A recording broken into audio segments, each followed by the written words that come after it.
Hai, aku Elisa Dinanda dengan NIM 09011182328107.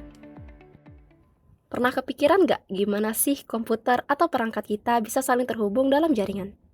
Nah, itulah yang dijelaskan oleh OSI model, Open System Interconnection, sebuah kerangka konseptual yang membantu kita memahami bagaimana data berpindah dari satu perangkat ke perangkat lain. Model OSI terdiri dari 7 lapisan yang masing-masing punya peran spesifik dalam proses komunikasi jaringan. Lapisan-lapisan dalam model OSI biasanya dijelaskan dari atas ke bawah, yaitu application, presentation, session, transport, network, data link, dan physical layer. Mari kita jelajahi satu persatu lapisan dalam model OSI. Layer paling atas yaitu application layer. Lapisan ini adalah yang paling dekat dengan pengguna. Di sini, layanan jaringan langsung berinteraksi dengan aplikasi seperti browser, Google Chrome, Firefox, Edge, aplikasi email Outlook, atau layanan komunikasi seperti Skype. Protokol yang bekerja di lapisan ini seperti HTTP, FTP, SMTP, dan DNS mengatur cara data diproses dan ditampilkan kepada pengguna. Layer keenam adalah presentation layer. Lapisan ini menangani pemrosesan sintaks dan format data, termasuk enkripsi, dekripsi, dan kompresi. Misalnya, ketika Anda melakukan transaksi di toko online, data yang dikirimkan biasanya terenkripsi untuk keamanan. Presentation layer bertugas mengonversi data tersebut ke dalam format yang dapat dipahami oleh penerima. Layer kelima, yaitu session layer. Lapisan ini bertanggung jawab atas pembuatan, pengelolaan, dan penghentian sesi komunikasi antar perangkat. Jika terjadi gangguan dalam koneksi, session layer juga menangani autentikasi dan pemulihan koneksi untuk memastikan data tetap dapat dikirim dengan benar. Layer keempat, transport layer. Lapisan ini berfungsi sebagai pengontrol lalu lintas data, menentukan seberapa banyak data yang dikirim, kecepatannya, dan memastikan data sampai dengan benar.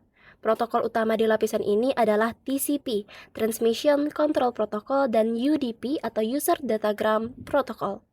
TCP memberikan komunikasi yang lebih andal dengan memastikan setiap paket diterima dengan benar, sementara UDP lebih cepat tetapi tanpa jaminan ketepatan pengiriman.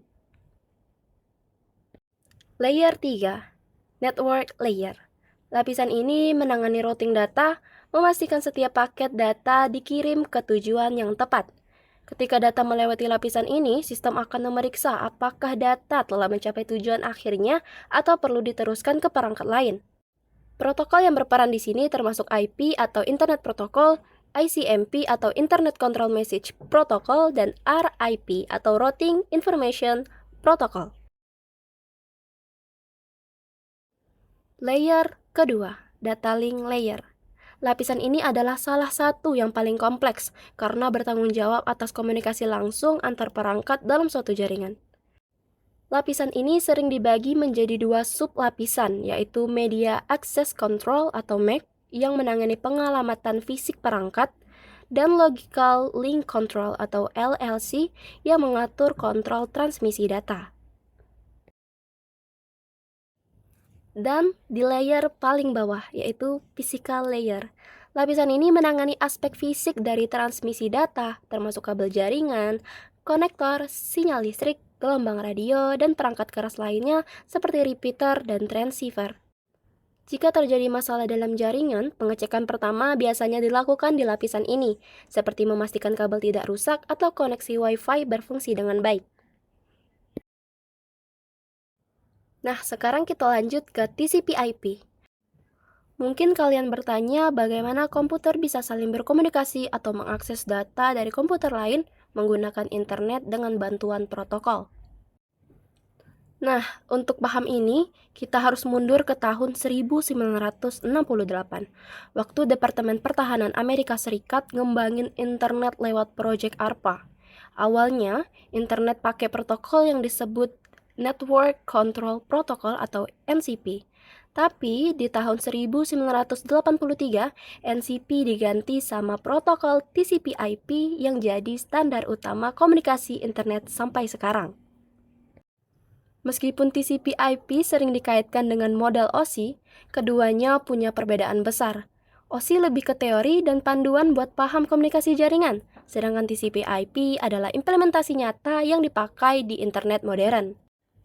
TCP/IP mengacu ke model OSI yang terdiri dari 7 lapisan, tapi di prakteknya disederhanain jadi 4 lapisan utama, yaitu application layer, transport layer, internet layer, dan physical layer.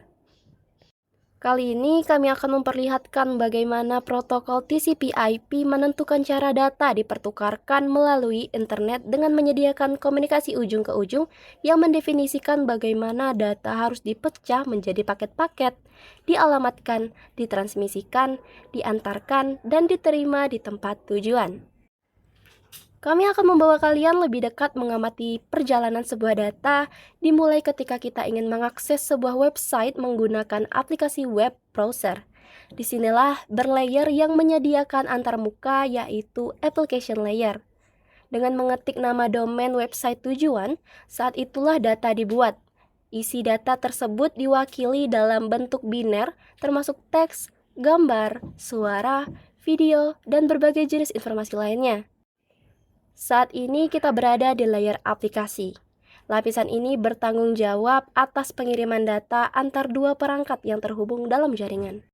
Data selanjutnya akan dibagi menjadi bagian-bagian yang lebih kecil hingga membentuk segmen, dan selanjutnya ditambahkan header berisi informasi seperti port pengirim, port penerima, nomor urut, tanda pengenal atau checksum.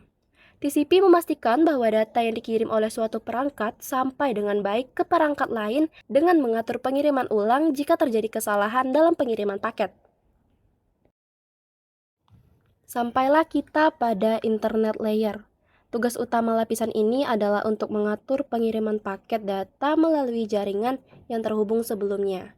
Segmen akan diubah menjadi paket. Internet layer juga akan menentukan rute terbaik agar pengiriman cepat dan efisien, serta di sini juga paket akan ditentukan IP address sebagai alamat pengirim dan IP destination sebagai alamat penerima. Lapisan terakhir adalah physical layer. Lapisan ini bertanggung jawab atas transmisi fisik data dalam bentuk sinyal elektrik, optik, atau elektromagnetik seperti halnya kurir yang membawa paket di jalan raya dan menuju langsung ke penerima paket, yaitu penyedia layanan. Paket yang telah sampai pada penyedia layanan selanjutnya akan dikonfirmasi bahwa paket yang diterima sampai dengan selamat. Penyedia layanan akan merespon kembali dengan mengirim data permintaan klien. Proses akan terulang kembali dari layer bawah, yaitu physical layer, sampai ke application layer. Begitupun dengan paket data, yaitu dari paket ke segmen dan segmen ke data. Begitulah kira-kira perjalanan yang ditempuh sebelum akhirnya kita dapat mengakses website tersebut. Sekian video kali ini, sampai ketemu di lain kesempatan. Bye-bye!